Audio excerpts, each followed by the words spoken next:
थार की हरियाली या आने वाला खतरा के दूसरे पार्ट को शुरू करें उससे पहले बात करें पहले पार्ट की, तो अब तक हमने जाना कि कैसे इंदिरा गांधी नहर परियोजना और बबूल के पौधे लगाने के प्रोजेक्ट के चलते थार रेगिस्तान हरा भरा होता गया, लेकिन दूसरी तरफ ग्लोबल वार्मिंग भी इस हरियाली को बढ़ा रही है। लेकिन कैसे, तो इसी पर बात शुरू करें तो सबसे पहले हमें बारिश के कॉन्सेप्ट को समझना होगा, और वह पूरा का पूरा हवा और लो हाई प्रेशर जोन्स का खेल है। जब किसी एरिया में तापमान ज्यादा होता है तो वहाँ की हवा गर्म होकर ऊपर उड़ती है और नीचे लो प्रेशर जोन बनाती है, और जहाँ पर टेम्परेचर ठंडा होता है वहाँ हवा जमीन के पास रहती है और उस रीजन में हाई प्रेशर जोन बनता है। ऐसे में साइंस के फंडामेंटल के अनुसार लो प्रेशर की गर्म हवा हाई प्रेशर की तरफ और ठंडी हवा लो प्रेशर की तरफ, जिससे नेचर में बैलेंस बना रहता है। ऐसे में गर्मी के मौसम में थार डेजर्ट का तापमान काफी ज्यादा हो जाता है जो लो प्रेशर जोन का काम करता है, जिससे ये इंडियन ओशियन के हाई प्रेशर जोन की मानसून विंड्स को अपनी ओर खींचता है।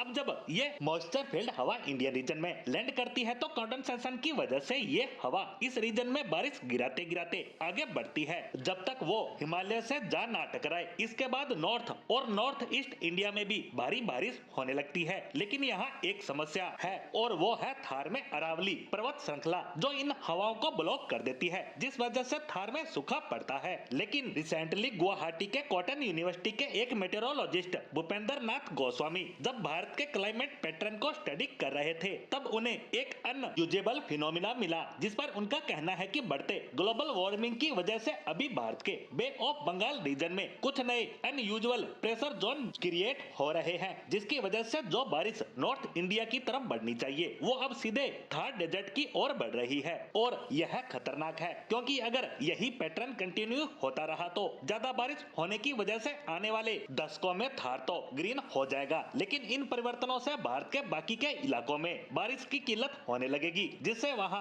अकाल जैसे हालात बन सकते हैं। जैसा मैंने पहले बताया, बारिश में थार लो प्रेशर जोन बन जाता है जिसकी वजह से ही बाकी के भारत में बारिश होती है। वहीं कुछ आंकड़ों के अनुसार वेस्टर्न इंडिया में 25% तक ज्यादा बारिश हो रही है और नॉर्थ ईस्ट में 10% कम, और यही जारी रहा तो थार हरा भरा होने के बाद उतनी गर्मी जनरेट नहीं कर पाएगा, जिससे भारत उतनी बारिश को एक्ट ही नहीं कर पाएगा जितनी अभी करता है। इसके साथ साथ एक समस्या और पैदा होगी और वह है टिड्डियों का हमला, जैसा 2020 में हो भी चुका है, जो वैसे तो डेजर्ट में शांति से पड़ी रहती है, लेकिन जैसे ही बारिश होती है और हरियाली बढ़ती है तो यह इनके प्रजनन की वजह बन जाती है, जो उसके बाद 16,000 गुना तक बढ़ जाती है। जैसा 2020 में इन्होंने प्रजनन तो अफ्रीका के रेगिस्तान में कर लिया था, लेकिन उसके बाद खाने की तलाश में ईरान, पाकिस्तान और भारत की फसलों को तबाह कर डाला, और अगर इसको भारत में ही प्रजनन की जगह मिल गई तो ये कितनी बड़ी तबाही मचाएगी, इसके बारे में सोचकर ही डर लगता है, क्योंकि ये अपने पीछे